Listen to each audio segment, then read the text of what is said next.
امام رضا علیہ السلام تشریف فرما، ایک شخص آیا، امام سے آ کے کہتا ہے کہ مولا میں فقیر ہوں، ضرورت مند ہوں، کو عطا فرمائیے۔ امام علیہ السلام نے کہا کہ اس وقت بظاہر کچھ دینے کے لیے نہیں ہے۔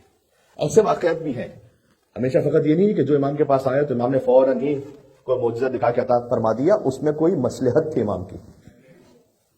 تو امام نے بس اوقات یہ بھی کہا کہ اس وقت بظاہر کچھ نہیں ہے کہ تمہاری کوئی کمک ہو سکے، بیٹھ گئے ایک طرف۔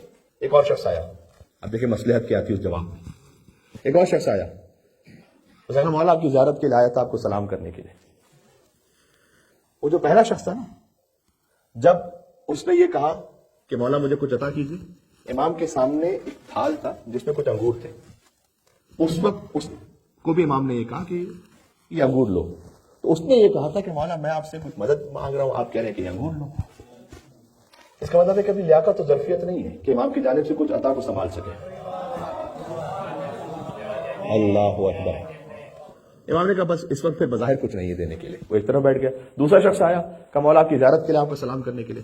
امام نے ایک انگور اس کی طرف بڑھایا، کہیں بہت ادب و احترام سے لیا۔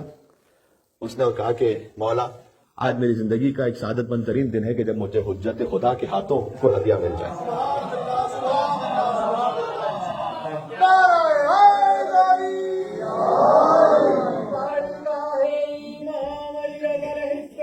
سنیے گا، اللہم صلی علی محمد وعلی محمد۔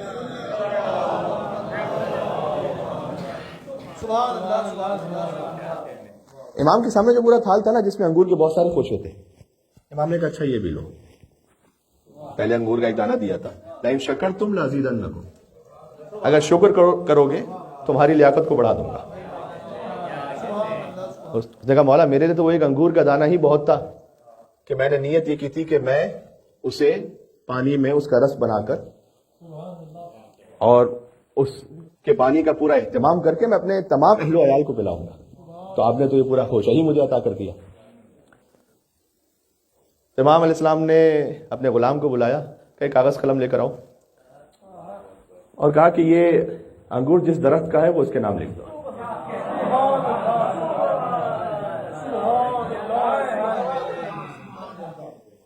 اس نے کہا مولا آپ تو کریم ابن کریم ہیں، میں تو لیاقت ہی نہیں رکھتا تھا، لیکن آپ نے اپنے کرم سے نواز دیا۔ امام نے اپنے غلام سے کہا کہ اس کے نیچے وہ درخت جس باغ کا ہے وہ پورا باغ لکھ دو۔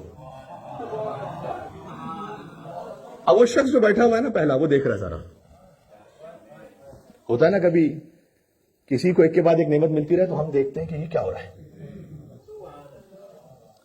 وہ مولا کا شکر ادا کر کے چلا گیا۔ وہ شخص جو بیٹھا ہوا تھا اس نے کہا کہ مولا ضرورت تو مجھے تھی، میں آپ سے کہہ رہا تھا کہ میں فقیر ہوں، ضرورت مند ہوں، وہ تو خالی آیا تھا سلام کرنے کے لیے، تو آپ نے ایک انگور، پھر انگور کا خوشہ، پھر درخت، تو پھر پورا باغ اس کو دے دیا۔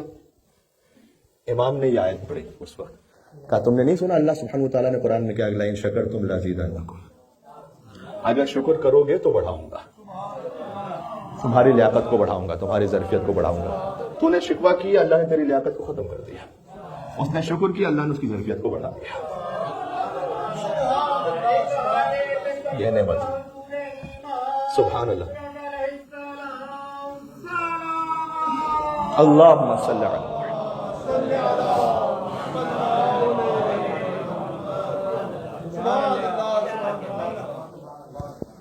کاش ہم روحانی اور معنوی نعمتوں کو حاصل کرنے کے لیے اپنی ظرفیت کو بڑھا سکیں۔ ظرفیت کیسے بڑھتی ہے؟ تسلیم و رضا سے۔ جو امام کہہ رہے ہیں اس کے سامنے تسلیم ہو جاؤ، جب تسلیم ہو جاؤ گے وہ ظرفیت بڑھائیں گے۔